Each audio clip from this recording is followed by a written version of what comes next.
everybody. Welcome back to another episode of God Built This Podcast. I'm your host, Maxine, and we're on episode 241. Hello. Let's get into these topics. First of all, love is blind. My nigga. my nigga. Let's talk about the fact that Netflix had me looking like a clown because I really enjoy live shows, shows like back in the day where it will come on at one time and it's not streamable afterwards, even though it would have been streamable, but there's something to just being together as a community watching a show all at once. And the fact that I ran home, I immediately parked my car, ran inside just for Netflix to be like, psych, there's an error. What? And for it to happen, I'm thinking maybe it's just the first 30 seconds, which still sucks, but okay, bet, it's fine. No, it was the whole day. I had to wait until the next day to finally watch the reunion episode. And I just want to talk about a couple of things. First of all, get Vanessa Lachey off the show. The host. Yes, Vanessa, in case no one knows her name, the host, the wife, the second wife. Make that clear. No shade second wives. I'm just making that joke because he will always reference in previous seasons. He's referenced that this is his second time. This is his second go around. He will always reference that.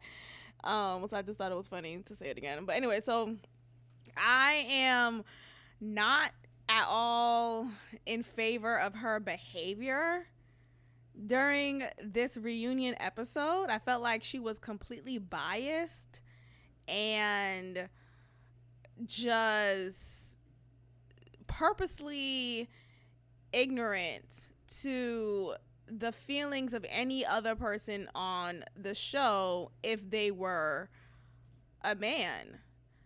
She immediately sided with the women despite their poor behavior, unless it was blatant. Anyway, I don't want to spoil too much in case you're just now watching or haven't finished or haven't started it yet. I just feel like this should be the last. Leave it to Nick or find another couple hosts. At this point, I don't like it. I hated the way she spoke towards Marshall. I felt like she was very dismissive of his feelings. And at the same time, though, I feel like Marshall didn't articulate himself well enough. I feel like, yes, they are, having this reunion a year after, and it's live, and there was a whole live audience, which was a little annoying. But anyway, it still doesn't dismiss the fact that he could have cleared up some things. I felt like, and I hate to say that I agree with some of the assessments that Jackie had towards him, but let me just say this. I feel like I understand. I understand how she may feel like he's soft because the way he responded when it got to his segment after the whole Zoom in call that was had for Jackie because her ass decided to be a punk and not come on the show because she knew she was about to get eat up. She knew from the audience, from other people on the show. And I wish other people on the show, the other cast members, would have said something to defend him even more or said something at any point. They didn't say anything how she did you was wrong, whatever. Anyway, so Marshall didn't articulate himself well enough. He was just so quick to be like, this is love and just let it go, man.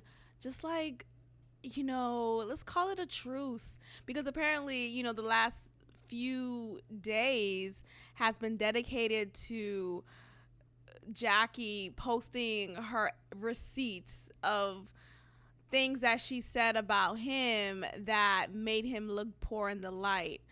So this gets into the first topic of this episode. When joking goes left, and I touched on this topic a few times. I can't remember the last time I did, but I do remember speaking on this, and how when you joke too much with your romantic partner, I think it's a red flag. And I'm saying this from the experience of joking with someone who I dated for a little while. Church Bay. Remember him? Back it up. Like, it was a while ago. And as I am recalling our time virtually together, because we never had the opportunity to really be together in person. This was not online, but a text message, phone call relationship. That's what it was. He was real. Like, I know him physically. We met in person before, but we never dated in person. We only had, it's just a weird thing. Anyway, so Church Bay reminds me of Marshall. And I totally forgot about Church Bay. And I just had to remind myself, like, wait, I know how it feels to be with someone who you're always joking with and who you probably don't feel like is man enough for you. Now, I used to joke around a lot about, like, you know, light-skinned niggas. It's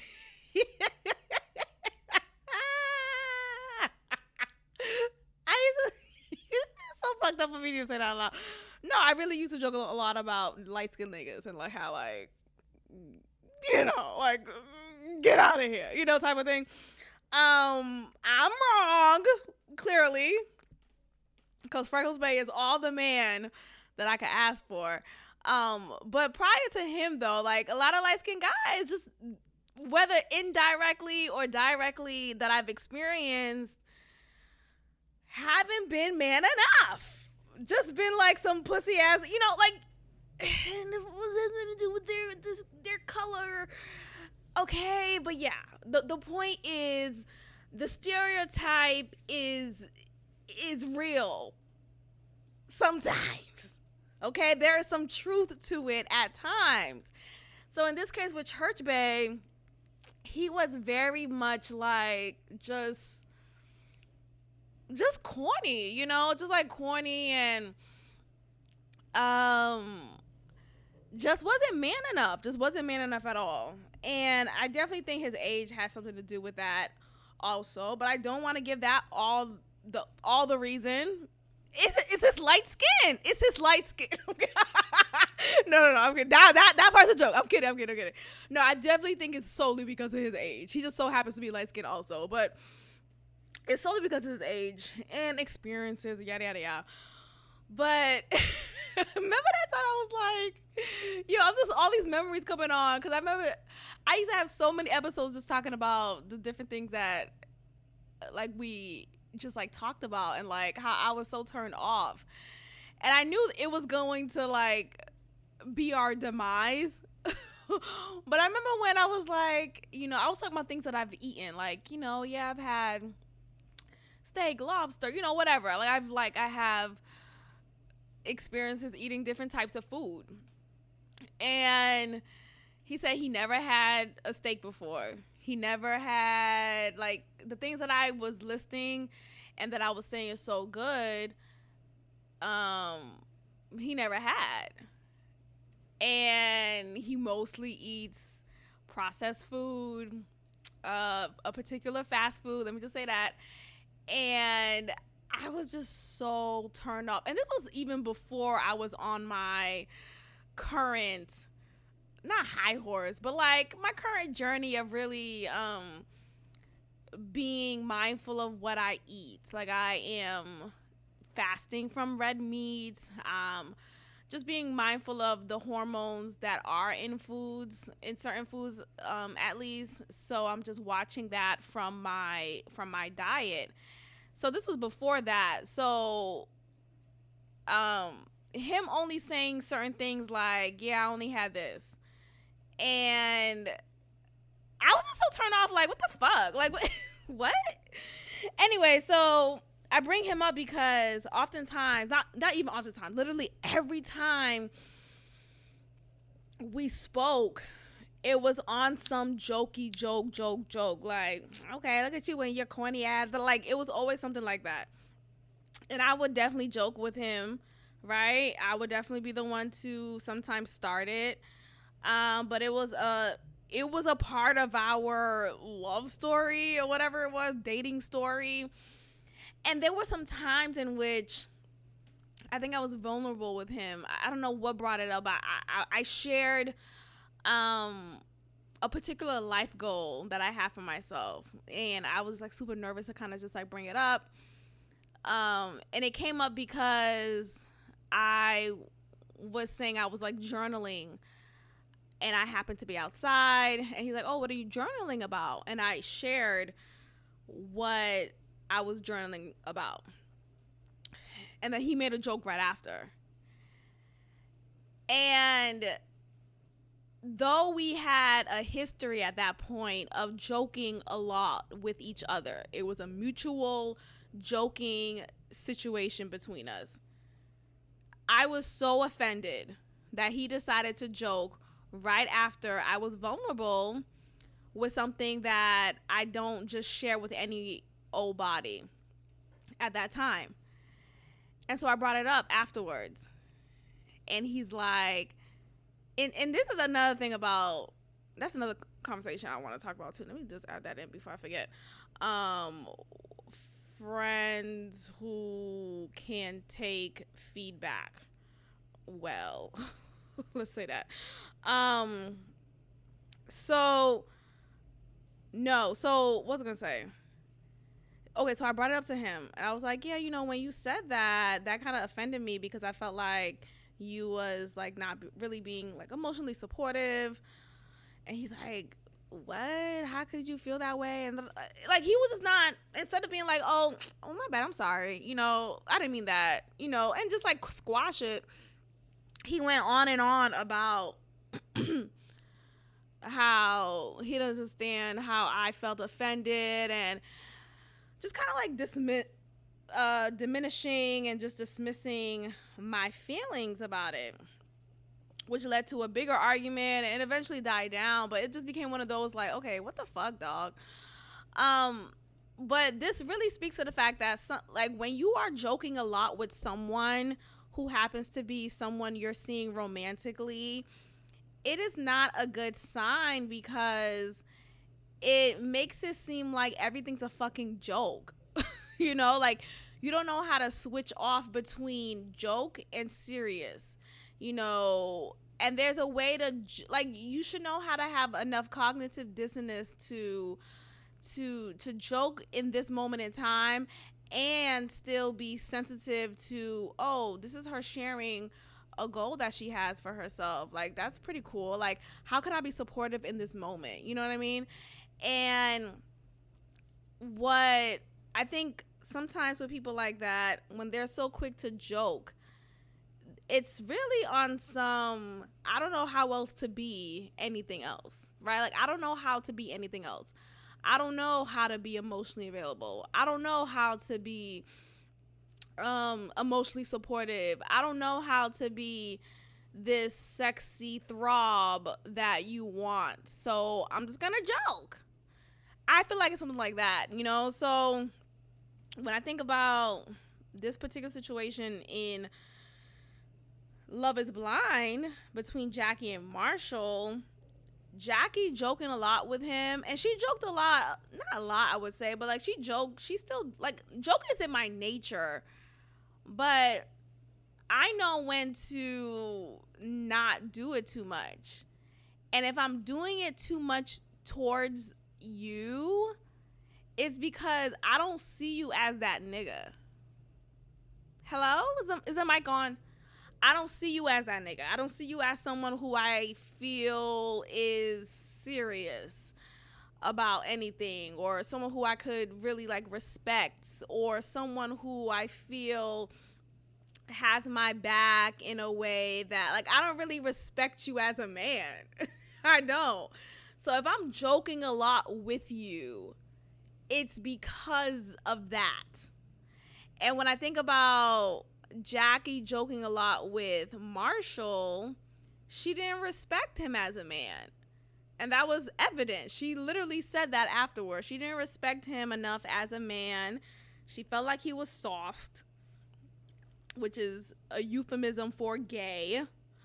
She felt like, and look, there was some times in the show in which I felt like, not that he was gay, like a full-on homosexual, but like, yeah, nigga, like, you a little soft. I'm sorry. I think Marshall's a cool, I mean, I don't fucking know the nigga. I don't know. But he's not my cup of tea. Let's just say that. He wouldn't be my cup of tea either. Because it's just, he goes off soft. And look, I don't like Jackie. I think Jackie's full of shit. I think she's an ain't shit girl. You know how there's ain't shit niggas? I think she's an ain't shit girl. But with her, though, in this moment in time, I agree. Marshall comes off soft. Okay? And it started with the twerking. Okay? There were 3 instances in which he twerked. And look, yeah, sure, there are straight men who twerk and, you know, for fun. And he was just joking. Again, why are you joking like that? what are we doing? You know? And then she was joking back. Like, I think in that moment, though, you may find yourself, like, cringing. And instead of really being honest in your cringe, what do? You laugh it off. You add on to the joke. It's just one of those things. So I don't think it was her being okay with it and like being fake about it in the moment. I just really think that's how some people react. You know how you fight, flight, or freeze. So, like that is one of those reactions in that moment. Like, okay, I'll just like act like it's cool, but I'm really uncomfortable. So honestly, I'm really disappointed in how he articulated himself. I felt like this could have been a reunion. Yes, I get it. It's a year later. They probably don't want to talk about it anymore. They probably are tired of having to defend themselves or clarify something, or I get that. But I feel like this still could have been an aha moment, a moment of retribution, or whatever it is for Marshall to have had, you know, like a moment for him to just really give what needed to be given towards Jackie. Like, that bitch straight up played you. And look, she is entitled to find her happiness also, right? Like, just like Irina, like, yeah, they're, you know, sure, the way that they did it was whack, but at least with Irina,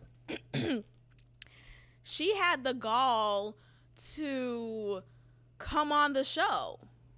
You know, she at least came on the, spoiler alert, she at least came on the show.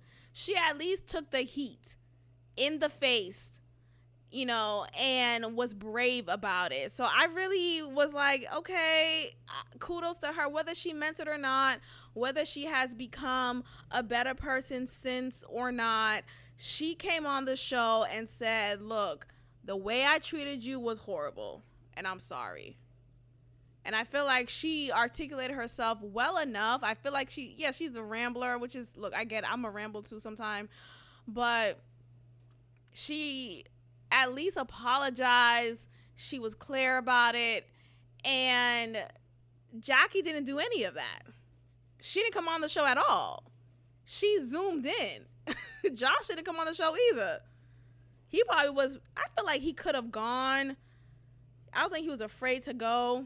I just feel like because she didn't go, she was saying to him, you better not go either, type of thing. Anyway, so yeah, I'm really disappointed in how he articulated himself. I feel like he didn't really give what needed to be given. He didn't really let her have it, virtually at least, on the show. You know, the last words were, because Vanessa asked him, you know, if you know, Jackie's watching right now, out, you know, just like regular viewers are, because she's not on the show, obviously. And they're like, you know, what would you say to her? She's watching right now. And he's like, I would say, look, you know, let's just call it a truce. You know, all this, I'm happy for you. Like, you're happy, I'm happy. And as he was saying that, his eyes were glossy. Like, nigga, happy? Where? I don't see it. It just felt really weird. It felt really weird. It just wasn't honest. It wasn't honest. And he kept on saying, look, I could say a lot of things right now, but I just don't, it's pointless. Like, I'm happy, you're happy, they're happy. By saying they, he's saying her and Josh, because they're together now and have been for a year. And child, I don't know, I'm just so not in favor of how he presented himself. He didn't have enough oomph. And sure, maybe that's just not in his character, and that's fine. But still, there's a way he could have spoken in that moment to have said what needed to be said. Like, he could have still been like, look, you treated me with such of a lack of concern. You only made it about yourself. You were selfish. You were like, he could have named poor characteristics of hers. And that would have been a good enough read for me, just considering how he is. But that was it. Like, he didn't do anything. Like, he was just very blunt. Like, why were you even on the fucking show, dog? Like, if you're not gonna show up, then don't come. If you're not gonna show up emotionally with your words, then don't show up physically, nigga. What are we doing? So anyway, I just feel like niggas like that just fucking soft. Like, what? She just straight up played you. You know, and at that time, and then I was hearing some rumors that he found someone new and he's dating someone.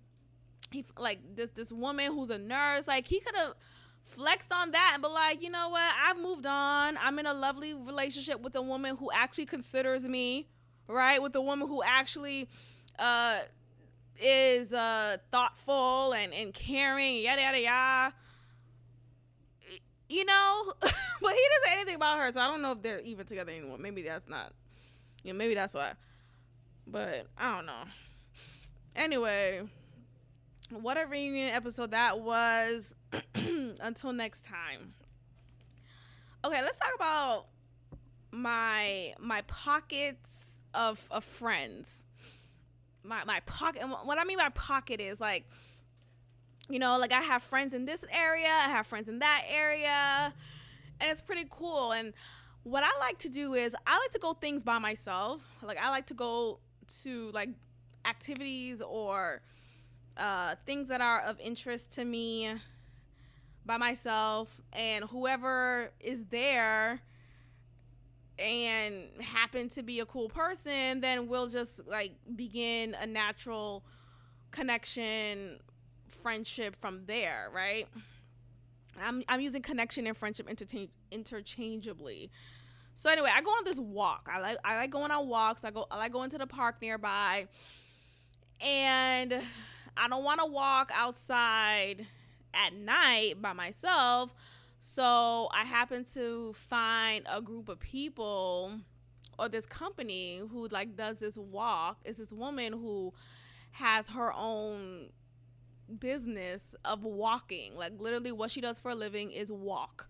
She walks others. She walks a couple times a day with a group of people in different areas. It's free to attend and be a part of the group. I don't know how she makes the money though. I mean, that's me trying to be technical. Like, because in my mind, I'm like, how is she affording, or like she has this whole trailer or van that she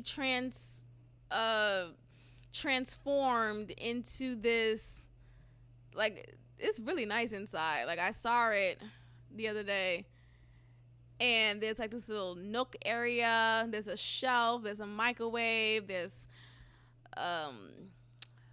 countertop, and of course there's the driver's area. I think she's unmarried also. I haven't heard her mention her husband, but I know she has a kid or kids. Nonetheless, she walks for a living.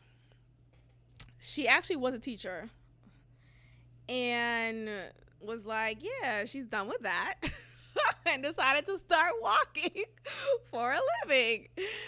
You know, white women, just anything fucking goes, huh? Anything just works out for them, huh? But God bless. Anyway, so she walks for a living. I happened to come across her contact on my algorithm on Instagram. I think it was something like another page that I follow promoted her, and I just happened to see it, and I was like, oh, let me join.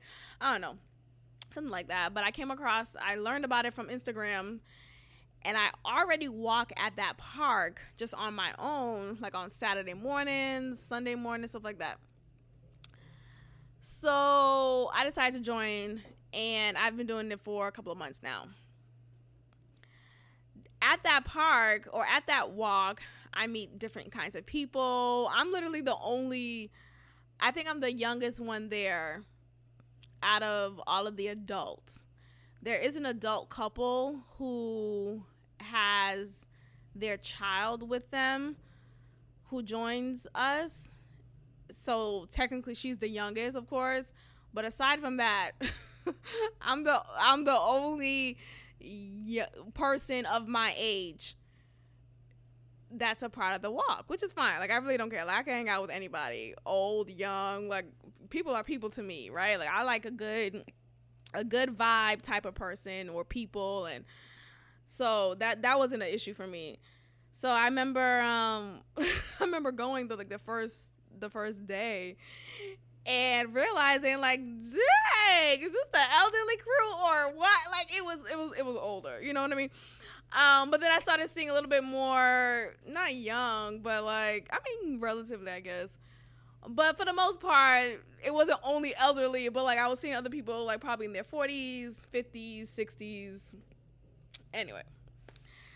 So after going for a while, there are people who I know the names of. I remember the things you said last time, and we're talking about that. We're talking about this show that we watched that we talked about last time, and did you see the updated episode? It's like you kind of build a rapport. So anyway, some of them we went to another event together this past weekend. And so it was a good time, right? So we're outside at this parade, and this like art car parade. And like I said, I'm still like, some of them have like more of a history in their friendships. And I think I'm like the new one in, which is always fine for me. Like, I'm so comfortable in my own skin. Like, I'm good anywhere, which I love about myself. So, and I'm good anywhere, but I pause on that because it's also dependent upon how well of a group it is. Because sometimes, even though you may feel comfortable in your own skin and could do things by yourself or, with yourself, like I would say, it definitely doesn't help when the people in the group are being cliquey and not really inviting you in the conversation, not making eye contact with you, just making you feel weird for being with them, it doesn't help, right? So I've been in situations like that, but thankfully with this group, this pocket of friends, I don't feel that way. Like, they invite me into the conversation, they ask me about me, they, like, you know how you tell a story to a previous friend, or like to someone who was already in your proximity, and when you get closer to their proximity, even though they already told the story, they're gonna say the story again. Oh, they'll be like, oh, Maxine, I was just telling Rachel that, you know, they retell the story to make you feel involved and included. And it's a beautiful thing, because you want to feel included wherever you go, and I just really appreciate stuff like that. So that's what I received from them, and it's been nice.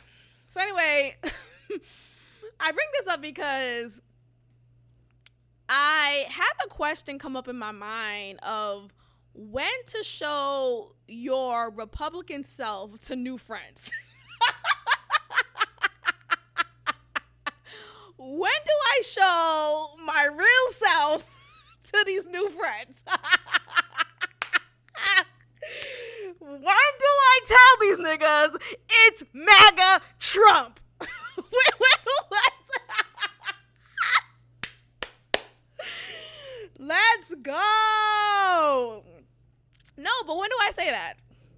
I want to know, when is it appropriate to kind of add that into the convo? When do I let them know, yeah, you know, women are women, men are men, trans women are trans women, trans men are trans men? When do I let them know that? When do I reveal myself? And I'm just being dead ass. There was a conversation that came up. It was so brief, and I was at the tipping point of being like, well, I just want to say this. Just want to add my 2 cents. What happened? So one of the people, she mentioned transvestites and how there was this petition or campaign to shut down this activity of transvestites doing whatever it was. It was like an activity that included transvestites. There was this campaign to shut it down. Or no, I think she referenced specifically transvestites reading to kids. And she was speaking about it in a tone of, you know, basically not understanding why people will want to shut it down. Like, it's no big deal. Like, it's just, you know, it's why are people being, you know, busters about it, whatever. It was a hot day. It was an unexpected hot day, because lately here in Houston, it's been chilly. So it was an unexpected hot day. And had I been very prepared for the heat, I feel like the heat kind of threw me off, because I was like, wait. I was like kind of not even present because the heat was throwing me off. But I did hear what she said. But she just said that very briefly, and the conversation just kind of moved on to something else. Like the conversation wasn't like focused on that solely. It just was a moment that I did pick up, and I was thinking to myself, like, do I bite my tongue now, or do I just, do I wait until later, if this comes up again, and share my 2 cents? I just feel like, look, one thing about me, I'm going to save my speech, and I really hope it doesn't, I don't care if it offends anyone, but I think it's more so about, like, I hope it doesn't close the door for a conversation.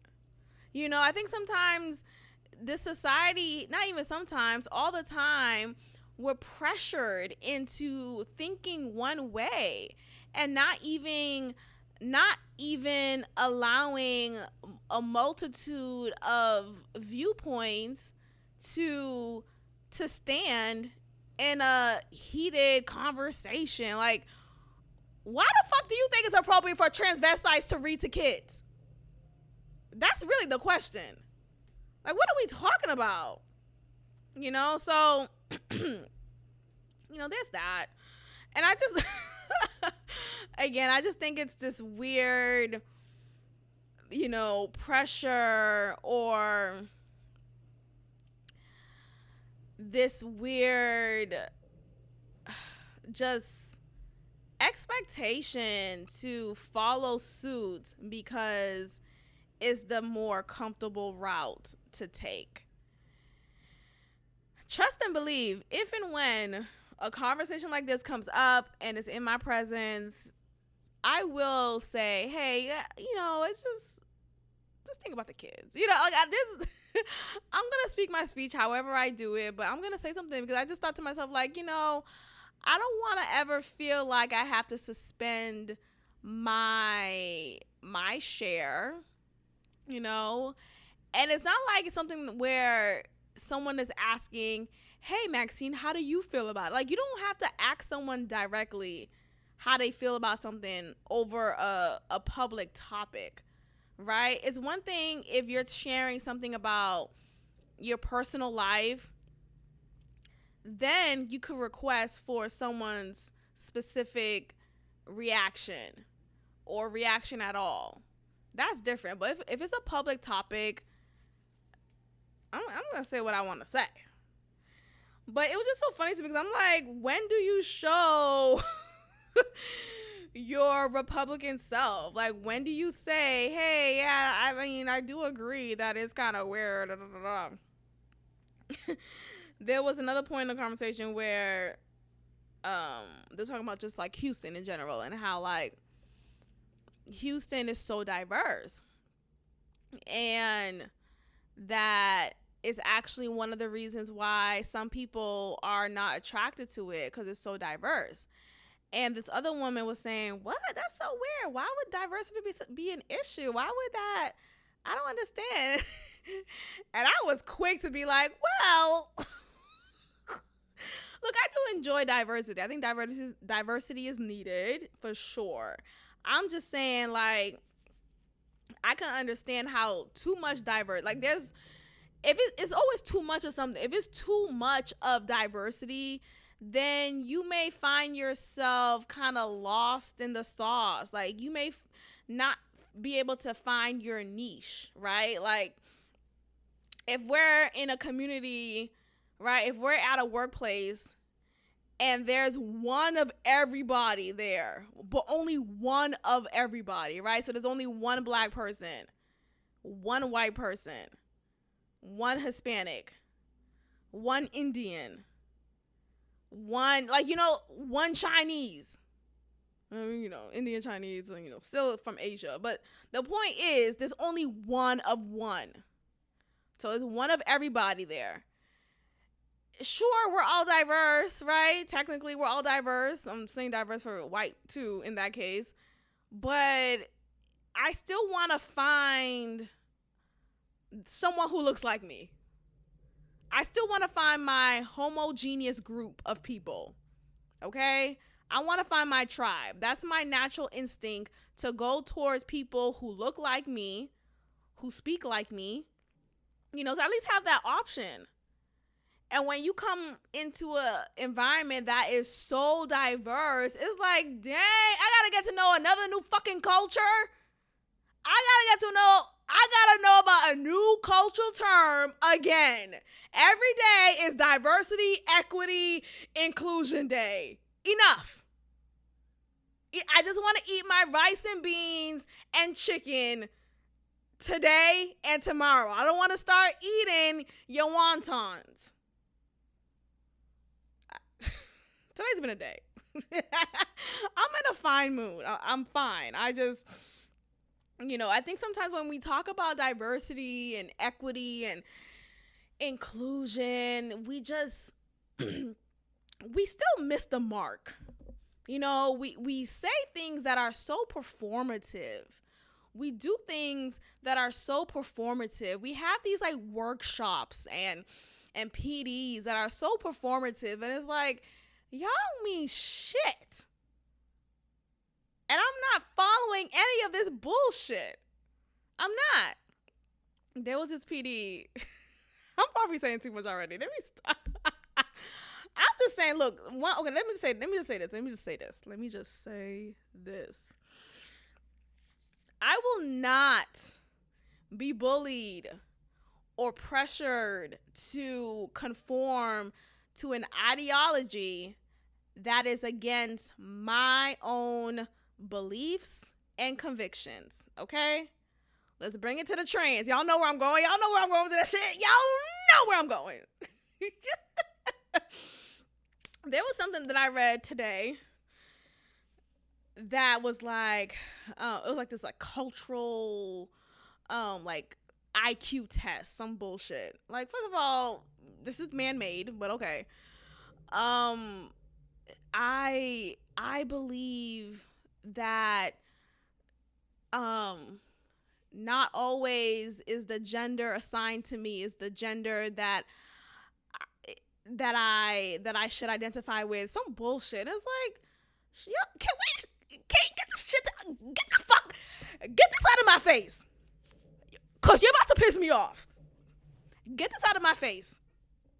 Get it out of my face, okay? You can't fucking speak at all, and you want, it's just, oh my God. Yo, get this out of my face, dog. Like, please get out of my face. Like, we talking about the wrong things right now. We talking about the wrong things right now. Get it out of my face. And all of the, not all, but a lot of the statements was just like buffoonery shit. Like, people don't recognize how things change in a whim. It wasn't up until 2 years ago this pronoun shit was a thing. You know what I mean? And it's like, we're supposed to just go wherever the wind blows. We're supposed to be people who have no foundation and is easily swayed and manipulated into thinking another ideology. No. I stand here. I'm staying here. What's up? Okay. Because you have gender dysphoria. You want me to just immediately agree with whatever bullshit going on in your head. Okay. No, that's not happening. You know what I mean? And I just, again, you wrap it up in this bubble of, this is diversity, this is equity, this is... No, because what you're doing is you're pushing out another ideology, right? You're pushing out another group of people, right? Women. You're pushing out women who want to just be recognized as such. Don't call me no cis nothing. I'm not a cis woman. I'm not a cisgendered woman. I'm a woman. I don't have to clarify that. I don't have to qualify that. I don't have to wear my pronouns as a badge for that. Bitch, what do you see when you look at me? What do you see? Breasts. Right? That I didn't have to put together. That just naturally grew from my body. That God blessed me in. Right? Oh, you see a pussy too, right? That I didn't have to get surgically put on. If you're offended, you should stop listening at this point. It's beyond me. It's beyond me. And then, yeah, it's just stupid. Like, I want to see more women. More women speak. Speak up, dog. Speak up. I remember having a conversation with someone about, like, just the shit. And she's just like, she was just so quick to dismiss another perspective. Like, how can I say it? Like, so quick to immediately affirm one side and not affirm the other. You know what I mean? And it's like, if we talk so much about respecting points of views, then let's respect points of views, not one point of view. I could go on and on. Anyway, the point is, I'm sick of the performative shit. I've reached a point in my maturity, in my adulthood, in which, and in my professionalism, in which I will not participate in anything anymore that is in direct violation of my own beliefs, ideologies, and convictions. Period. Okay? So you starting this activity on some bullshit as IQ test of what, some cultural trends are. I'm not doing it. What happens now? Because I'm not doing it. And I didn't do it. Is the mic on? So, yeah. There's this, what was I going to say? There's something that I read earlier and listened to of men who are trying to play off as women. There is something that I just learned that it's a fetish. It's a fetish. The men who do that, oftentimes, maybe not all, right? Because I do believe in gender dysphoria, right? I think it's mostly that. But the men who do that, oftentimes fetishizes on just being near women as much as they can, being in the proximity of women. So what do, right? Let's do the next best thing. What is that? Let's become a woman. Let's become a woman, so much so that I am now telling people my pronouns, my she, her pronouns. I am now going to women's only spaces because, I identify as one. Excuse me. And the men who are playing like women and who are fetishizing this is a great opportunity for them, right? Because I get to be in women's spaces and see them undress. I get to be in women's spaces and see how they communicate with each other, see how they play with each other, see it all. So I find that to be very disturbing. I find that to be alarming. And there needs to be an outcry. Like, we cannot keep on going about it like on some, just accept everything and everything is cool, man. Everything is cool, man. No, it's not. It's not cool. And I also learned that the men who are playing like women, they are heavily addicted to pornography.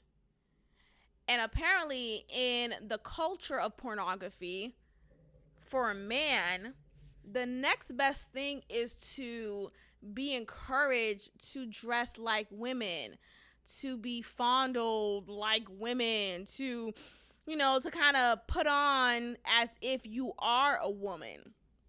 Because, again, with the fetish, it makes you feel sexually aroused. So, child, look, at this point, Do we blame men or do we blame women? Because men who are playing like women, they're taking up women's spaces. They're beating us in these big time competitions, right? So that's misogyny, right? And then women being as nurturing and, kind-hearted as many of us are naturally, are so quick to accept and receive and embrace and come lay on my chest, the same chest that you probably want to suck on because you like this shit. I don't know, just food for thought. Let's get into this white female box braider. Box braids. Yeah, box braider. Sounds like I said like boxer. No. Okay, so for the men who are listening, box braids, in case you're not familiar, is a hairstyle for black women. Well, that is often worn by black women. There are relatively a lot of white women who have adopted this hairstyle and have also adopted the black culture. So I guess they're trans black also. That's just some bullshit. Some Rachel Dolezal type of stuff. So anyway, so there's this video circulating of this white woman who just finished box braiding this black woman's hair.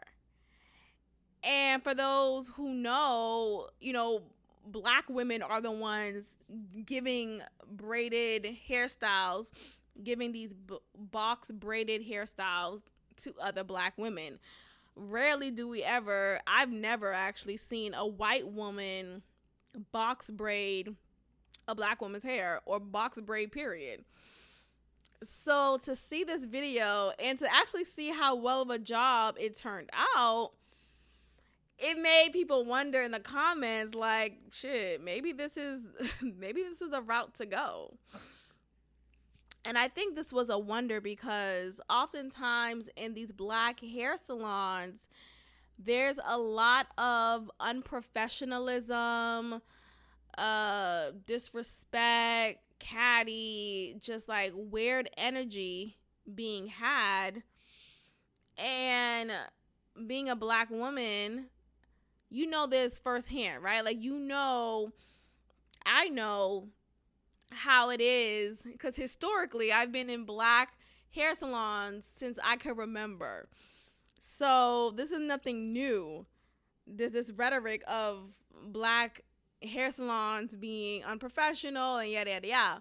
But I feel like lately it's been of a significant uptick because the online media makes it very well known how black hairstylists are behaving.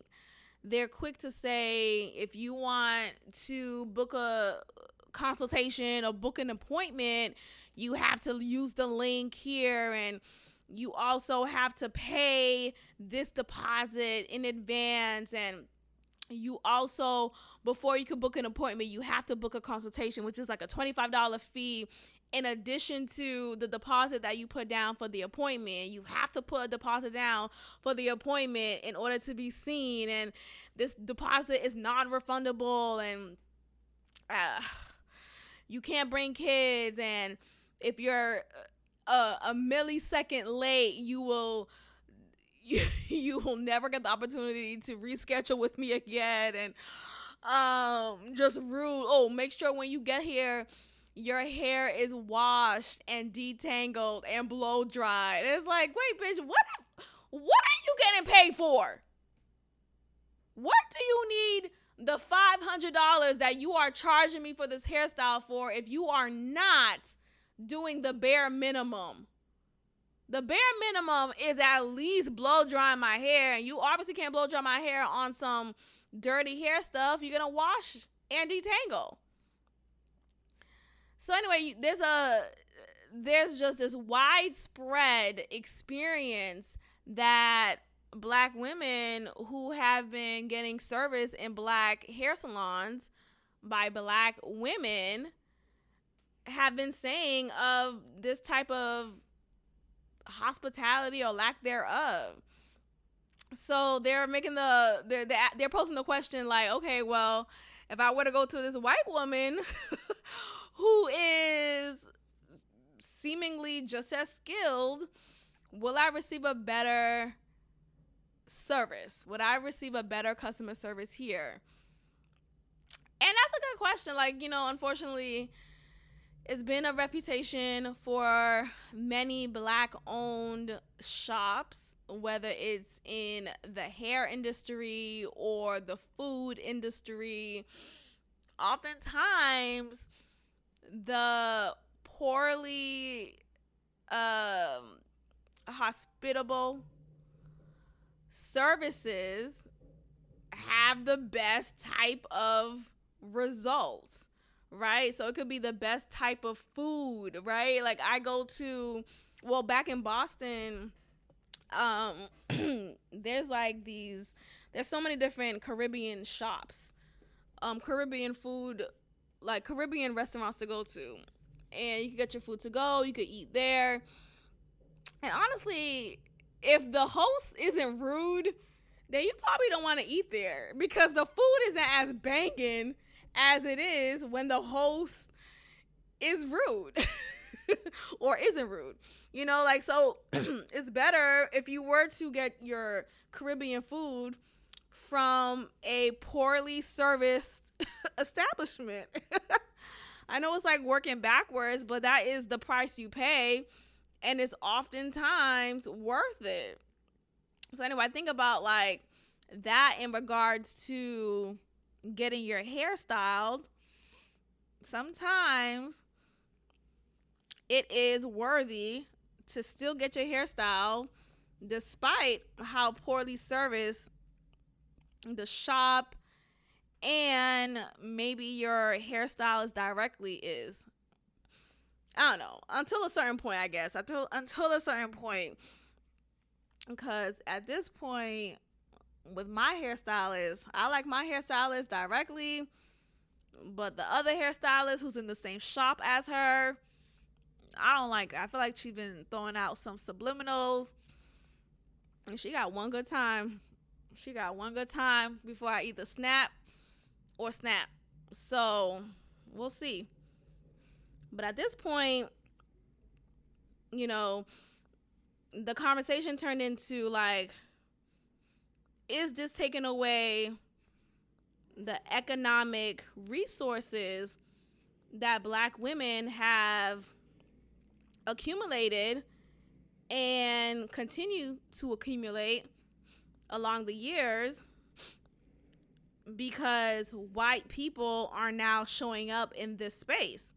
And it only takes one. So there's only been one video that I've seen of a white braider, but still, one is still too many, because that could bleed into, girl, I made $500 in a day.